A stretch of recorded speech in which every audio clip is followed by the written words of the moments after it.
Dito sa John chapter 17,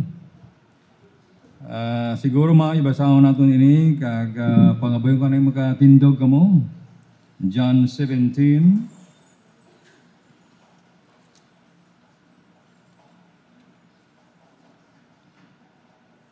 I have glorified thee on the earth. I have finished the work which thou gavest me to do. Ma-pray kita, Ginoo, salamat gid sining adlaw kay makapamalandong kami sa imong pulong with regards, Ginoo, sa among kabuhi nga may katapusan ini. Subong man ang ginahikot sa among kamot may katapusan man. Ang tanan nga butang sa among kabuhi may katapusan man. Kabay pa sa nagatulog kami, Ginoo, sa katapusan, ikaw naghangkat sa among sa pulong nimo that the end of a thing is better than the beginning. Ikaw, Ginoo, pagkamayo sining mga pulong karon sa ngalan ni Jesus. Amen. Magaling ko ng tanan.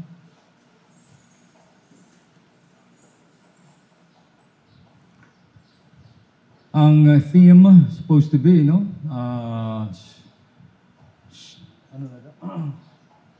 Grounded in doctrine and growing in mission.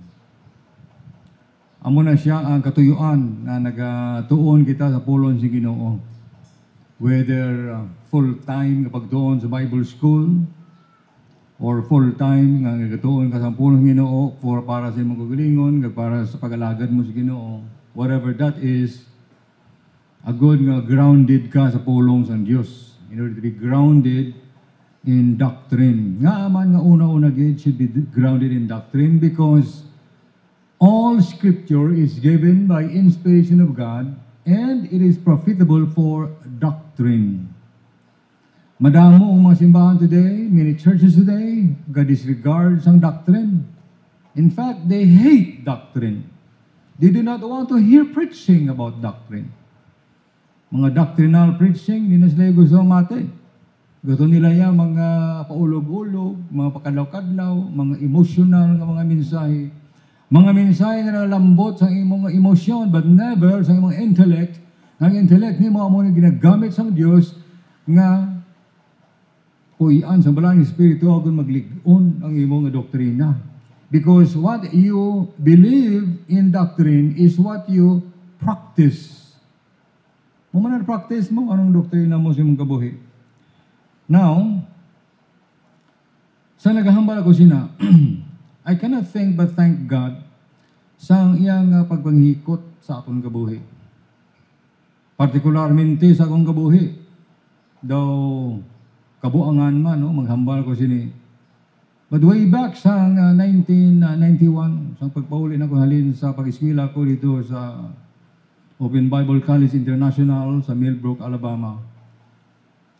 Gintandog sa Diyos akong tagipusoon to be strong in doctrine and be, growing in mission. Useless ang doktrina sa atong kabuhi kung wala kita sa mission sa kabuhi nato. Wala kita tuyo, matuon kita, wala man lang kita tuyo, basta matuon lang. Wala man lang kasing tuyo to reach out or to help others come to the Lord Jesus Christ. It's nothing. Amo na ang prophet niya, doctrine, pero ang prophet niya, reproof, correction, instruction, that the man of God may be perfect, thoroughly furnished unto all good works. And by the grace of God, muna, giliwat na ko ang curriculum sa Open Bible College, kag gin-emphasize ang doctrine and mission. Kaya sa pagkamatuod, subong may kagapon. Yesterday, actually, may graduation man dito. Tani, kung nagpabilin ko to si Lilo, invite mo ko ito nga mag-speak sa graduation sa Open Bible College gihapon dito sa Kulasi, Antique. Nga may pito man to ka mga labanon to, lalaki gihapon nag-graduate. Iban sila may mga ministry na, may mga simbahan na. Kangay natin diri. May mga ministry na din sila tanan. Di para maglig-on na pagtudlo mo ka doctrine, amo na, tuon ka sa pulong sa Ginoo. Sa ako nga estimate, sobra na siguro mga 400 ang nag-graduate sa aton nga Open Bible College halin sa 1991. Hindi ko na maisip, kaya naisip ko lang ang residence schools. Sa Kuton, Iloilo, diri lang. Ang mga, aton pa mga satellite schools, nga, gin-train sila. Agod nga mag-reach out. Kaya mga simbahan na patindo, believe it or not, malapit na, mga 300 man, 250 plus mga simbahan, ipatindo. Why is that? Kaya mo nang tuyo sang Diyos itong kabuhi. Nga kung kita may kagayunan, gamiton sang Diyos, then let us God, allow God to use us sang butang nga matapos man sa itong kabuhi. You see, ang graduation, mayo na siya. And I'm going to talk about graduation. Pero ang graduation, it is not the end by itself. It is the beginning sang butang nga dapat mong accomplish mong kabuhi. Si Solomon nagsiling, the end of a thing is better than the beginning. Ang pag-umpisa, mayo na. Nabisa ka patindog simbahan, mayo na, nabisa ka. Kung hindi mo na matapos, hindi na mayo. Ang pag-iskila sa Bible School, mayo na. Hindi matapos, hindi mayo. Ang end, ang katapusan sila, matapos. Pwede mo nang the best yung magabay. Ang pag-alagad sa Diyos, ang mamana. Ang pag-alagad sa Ginoo, day in, day out, every Sunday you go to church. But later sa mong kabuhi, you stop. The end of your thing is not good para sa imong kabuhi. That's why si Jesus Christ, nahambal diri sila niya, Father, I have glorified Thee on the earth. I have finished the work which Thou hast given, or which Thou gavest me to do. You glorify God if you finish something. You see? Kung matapos mo isa kabutang, inhatag sa Diyos sa imo, then you glorify God. Ang graduation, ginatawag niya siyang completion. If you will notice, I'm going to use 5 words nga may relation sa graduation that all starts and letter C. Number 1 is completion, ang pagtapos. Sa katapusan sa atong kabuhi, makasiling bala kita, tubangan sa Diyos, Lord, I have finished my work which Thou hast given, or which Thou gavest me to do. Makasiling bala kita with Paul, I have finished my course. I have fought a good fight. Makasiling ay ka na sa imong kabuhi. Isa-isa sa aton, may plano, purpose. Ang plano mo ng big picture sa imong kabuhi. Ang purpose, amo na siya ang wala mo nahibaluan. Anong tuyo sa Diyos, hindi mo mahibaluan until the end sa imong kabuhi. Why is it that God is allowing me to go through this? Anong tuyo sa Diyos? You will not know. But if you are going to be conscious of God's workings sa imong kabuhi, don't be a dropout because you are not going to glorify God. Sa ato nga pag-alagad sa Diyos, amo man na. Dito ka na nagtigulang ka, dito ka naguntat, dito ka nagka-discourage, dito nga nagmasakit ka na, dito pa masiling ka nga, i-give up ko na hindi na kamalagad sa Ginoo. Gin putakte ka, gin kapyutan ka sa madamo, abutan ka sa damo mga problema diri, problema dito. Useless niya ako pagtuon. No. Useless ang pag-alagad sa Diyos, kaya may problema ko sa akong panimalay, may problema ko sa akong, neighbors, or sa mga tao, sa mga friends, especially sa mga family. No. Because David himself has a dysfunctional family. Siya ang may rason mag-untat sa pag-alagad sa Diyos, si King David. Guba ang iyang panimalay. Biyaan sa asawa niya. Ang kabataan niya kainaway, nagapatyanay, nagalugusay. Hari ka sa Israel, hindi ka kahari sa panimalay mo. He has all the reason to stop serving God, but no. His heart was still close to the heart of God.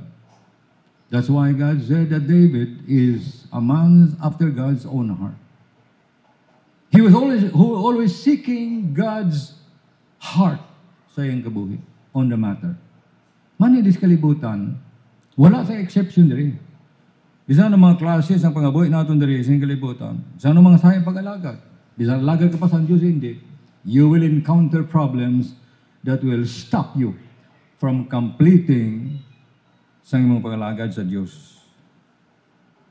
Ang graduation nga tawag man ni nga may kangtanan sa congregation. Usually sa graduation dito kita nag-congregate. Mga friends, family come together, mag-congregate, mag-celebrate sa graduation. Well, at our graduation, from this life to the next, what is the next? The next is the next event. Don't you realize that the next event, nga matapos na mag-graduate na sa kalibutan, we will be caught up to the third heaven? Because God Himself shall descend from heaven with a shout, with the voice of the archangel, and with the trump of God. And they that have been dead in Christ shall rise first. Then we which are alive, will be gathered together. So shall we are going to be, we will meet the Lord in the air. And so shall we ever be with the Lord. That's our graduation. Dito kita na ma-assemble. So, today, if you are in this congregation, make sure you will be in that congregation. The great congregation in eternity, being assembled in eternity. You cannot be assembled in eternity, even if you are assembled in this congregation, kung wala kasing relasyon sa kay Jesus. Ika-number 3, nga letter C, ang description of graduation is connection. May connection ka na. Huh? Makahambal ka, no? Magulang mayroon silang alumni fellowship. Hindi kayo ka-join sa alumni fellowship kung hindi ka alumni sa mga eskwelahan. You can sing, kung mayroon ka mga kanta sa inyong alma mater. What is alma mater? You know alma mater? Alma means virgin. Mater means mother. Virgin mother. Your school is virgin. Ginpanganak ka. Ang school, nanganak siya, nag-graduate ka, dira, wala ka tatay na. Do you know that we have also a virgin mother? Not Mary. Our virgin mother, our mother, according to Paul, in Galatians 4, verse number 26, but Jerusalem, which is above all, is free, which is the mother of us all. Okay, member ka sa mga school, alma mater ka sa, alumni ka sa school ni mo. But what about the mother of us all? New Jerusalem. Muna ato nga nanay, hambal niya pusol, Paul. Nga dito, ang tagalangit, those who are in heaven, may access, they can go in, go out to New Jerusalem. Ang diri sa duta, which is the new earth, may access also, they can go in, go out to New Jerusalem. Because Jerusalem is the mother of us all, Jews and Gentiles, church or otherwise. Tininig-remind sa aton, okay na, no? Kung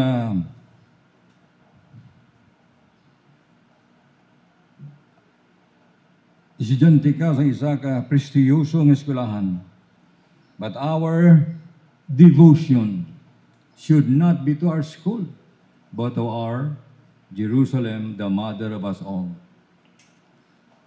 Ang syudad nga ipapanaugon sa Diyos, suspended niya between heaven and earth para ihatag niya sa mga tao. Pure gold, pearls, ang mga fondasyon sini. Nag-describe ini isang vastness and riches of the riches of God. Now, sa graduation, may connection ka, kaya may ka man nga diploma. Ihatag si mong diploma. Should you decide nga mauntat kang magpangabuhi sa kalibutan, kung ang tao who is on his right mind, hindi dapat pagkalaino ng school niya, dapat ibalik niya itong diploma niya. You are free to return your diploma if you do not want to live up to the expectation of your school or even of your testimony. If you are saved, muna, no? May ngalan ka man, may diploma ka, may connection ka sa iyong mga school. Kung ikaw naluwas, may ara ka man na connection because your name also is not in diploma but in the Lamb's Book of Life in heaven. So ang tanan ng pangabuhi isang tao sa kalibutan, may spiritual nga kaangtanan. Siko una kita, pangabuhi lamang sa mga material, physical, butang sa kalibutan. Not knowing ang Diyos gali, may disinyo man sa aton that all of us who have been saved are in the Lamb's Book of Life. Ang mga graduates, gagamit sila, sok-sok sang robe, tuga. Nga katuga? I don't know. Sino na umpisa ang tuga-tuga ngayon? I don't know. Sino na umpisa sa mga garb, kag sa mga special robe? Ma-distinguish mo ang tao pag isa robe ng sok-sok niyan. Amo na siya ginubisahan at paglaton nga the separation, or rather the separation of the clergy and the people, the congregation. Ang clergy, mga clergyman, the man in cloth, separated siya. Sa common ng mga tao. In heaven, you are also separated because you are going to receive hindi ka itong nga tuga, kundi isang white robe nga nag-picture sang perfect righteousness ng Jesus nga ginhaklap, ginkunop sa imo nga makasasala. See, all of this, again, nag-reflect siya sa atong kabuhi. But, hindi lamang ina, ang mga naluwas nga is going to wear this robe of righteousness arrayed in fine linen, white and clean. Amo na, katinlo sa pagkabig sa Diyos sa mga katawhan niya. Ngayon, luwas niya. Ikaapat nga letter C with regards to graduation, the word is commendation. Ma-distinguish mo imong kagalingon in your performance and be commended and awarded for excellence. Commendation. Do you know, sa nag-graduate ko sa Open Bible College dito sa Millbrook, Alabama, may gift ko, na Bible, leather bound, awarded by the Trinity Bible Society, the Trinitarian Bible Society. Exclusive, prenta sila yan sa King James Bible lang, wala sa iba ng mga version. In-award sa akon. Nga, I don't know, nga may award ako. Hindi ko lang basamba ng mga award, nagsambog, di mo yan. But award, kaya ma-distinguish ka upod sa, among your graduates, nga you did something excellent. Ditoan sa langit, pagkatapos sa itong graduation diri, in heaven, there is what we call bemasit. May pag-reward, pag-award ang Diyos. Nga si Jesus Christ mismo sa iyang trono, the judgment seat of Jesus Christ, mag-awards. Magahatag siya sang honor, sang praise, sang glory, upod sa crowns and other rewards. Kay manaog siya, maghari siyang kalibutan, mag-aagom ka sang awards, rewards ang Diyos. Mataginahan na sa Colossians chapter 1 or chapter 3. As we serve Christ, we will receive the inheritance, the reward of inheritance. So, someday, mag-graduate na tayo sa kalibutan ngayon. We will also face the judgment seat of Jesus Christ. We will receive, or maybe not receive, the rewards na ginahatag ng Diyos. Ang glory. Ano yung imagine? Glory. Amo na di sa gusto, kung ikaw alis kalibutan, magbaton ka sang glory. Nga pirmi ka ginahimaya, pirmi ka ginadayaw, glory, honor. Gusto mo gid mangita ka sang i-insist mo, gagalingan mo nga parang ma-acknowledge ka, mahimaya ka. Tiyama sa Ginoo, hindi ka na pagdagaan sa langit, ay kinabato mo na sa duta. You are not going to receive that again or anymore in heaven because you already received that here on earth.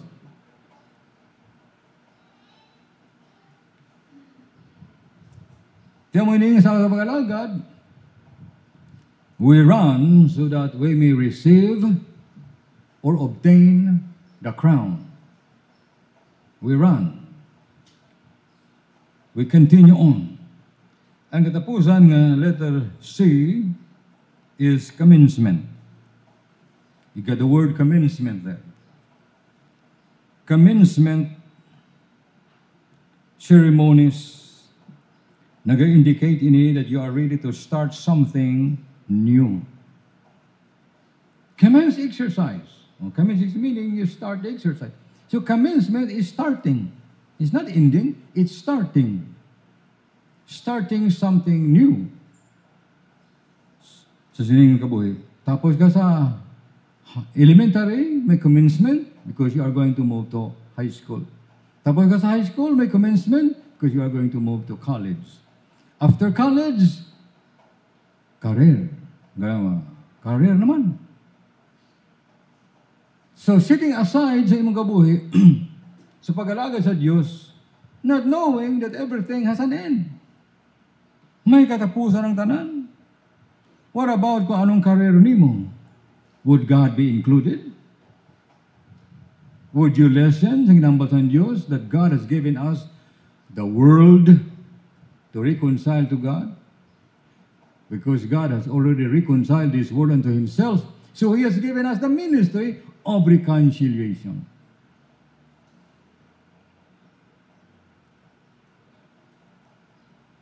So samtang nagpadayon kita sa palagad sa Ginoo, God is going to open up many opportunities where you can be equipped and fitted in the ministry.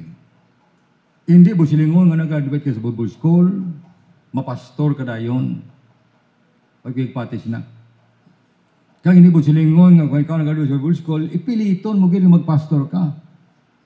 So matabaw siya na kay hindi ka fitted, way ka, round ka imo, mas sulod ka sa square nga buho, hindi ka kaigo. Kaya matabo, guba ang simbahan. Kaya hindi niya para sa imo. You have to examine closely sa bawang sa Diyos, ano gibalagi no, di ko fitted sa sininga ministry. Hindi mo because preaching, telling others, automatic na yan para sa mga linawasang Diyos. But there is a special need for a special kind of people who will do this special ministry. For example, masiling ka ma-start ka sang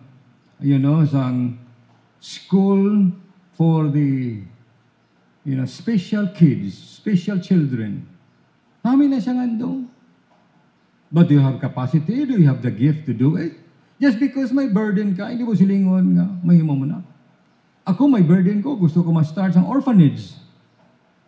Hindi mo silingon nga, gibutang sa Diyos na, nga himong bugid na. I cannot do that.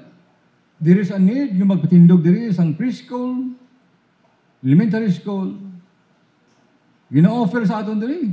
Grabe ang connection sa aton mga staff diri. Sa founders ng School of Tomorrow curriculum. Nga niya ito mahimo? I don't know. Ako maguton mo, hindi ko yan mag-atrugar nga mag-upisa sina. Kaya ko yan sang heart kag patience nga maghimo sina. So, ang Diyos mag-open up sang another, hilikoton sa imo once you commence into the next work. We will all commence our lives in eternity. Ano rason? Pagkatapos ang judgment seat of Christ, you know what is next? Coming down here on earth in the millennial reign of Jesus Christ. Another spear sa atong pangabuhi sa sining kalibutan. Itong pamangkot na, are you going to rule or reign with Jesus Christ? Apostle Paul said, if you suffer with Him, you shall also reign with Him. Kung nagantos ka, upod sa iya, tungod sa imong ministry, tungod sa pag-alaga mo sa Diyos, ang Diyos na kaibalo, kagtakos ka nakakita, then you will also reign with Him. Tinga ang Diyos na hatag siya. Sa isa ka tao, gitagaan niya sa isa ka talent. Ang isa ka talent, gin-multiply niya na imo pulo. Nagbalik siya. Ay, di na itong talent. Ari, ang isa, nangin pulo. So sila yung Ginoo, okay, I will give you 10 cities. Pulo man, kasyudad hatag ko sa imo. Ikaw, because you are good and you have done well, you will enter into the joy of the Lord. You will rule, reign also over these 10 cities. May isa naman, ang nahihatag sa iya nga talent, nag-produce in isang 5 man. Multiply sa 5. And so God said, I will give you also 5 cities to roll over. Talent mo isa lang, i-multiply mo, pulog sa daday mong harian. So ano himon mo? Use it for the glory of God. May isa, ang tagaan sa talent, isa man lang. Sila niya Ginoo, gintago ko. I keep it. Ginubong niya. Nangin useless ay itong talent hatag sa iya. Kita ni sa iyo, gini-invest mo to. Wala. Kaya hadlok siya, hadlok ko, Ginoo, mabalik ka, huwag ko hatag siyang balik. Ting isa to, balik ka sa Ginoo. But you see, God expects it to be multiplied. God did not give you so much knowledge, nga taguon mo lang na. Maybe many of you are more equipped to teach, to pastor a church. Much better. Ako gani, ginahikayan ako, and I'm glad, nga na, palpak na administrator. Yes, ay mapalpak. Hindi ko yung kasarang. Huwag ko yung training. So, ang pulong sa Diyos, gambal sa aton diri, to make our everyday decision in the light of eternity.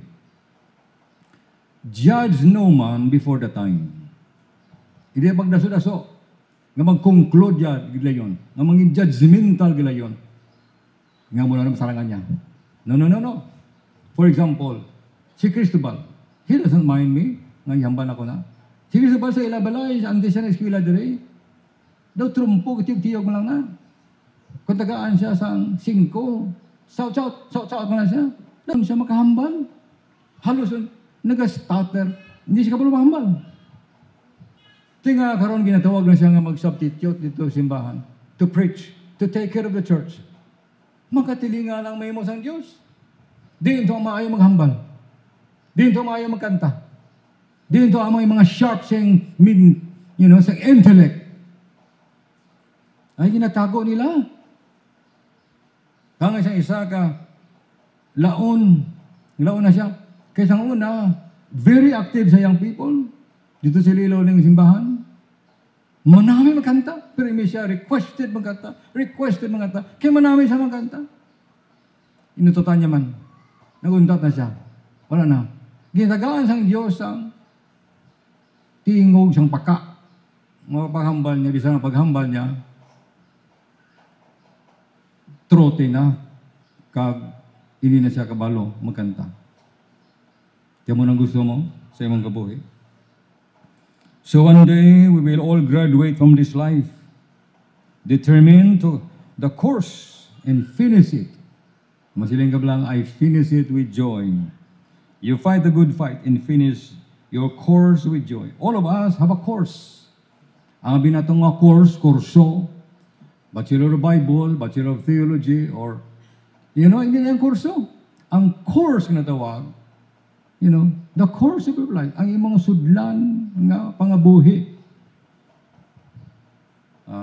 Isan wa kag Bible School, may kurso ka. Ang offer sang yawa sining kalibutan, the course of this world. Offer ni Satanas, once you get into his course, you will graduate dead. And you will graduate a loser. But in the course of life, nga natag sa Diyos, ang graduation tagahulat. When we come to see God face to face and to be with Him for all eternity. Mga mayo, kita Ginoo, salamat gid sa mga pulong karon nga hatag nimo sa amon. Kayo kabalo Ginoo sini nga butang kabay pang ini magadala lagi hapon sa imo sa imaya sa ngalan ni Jesus. Amen.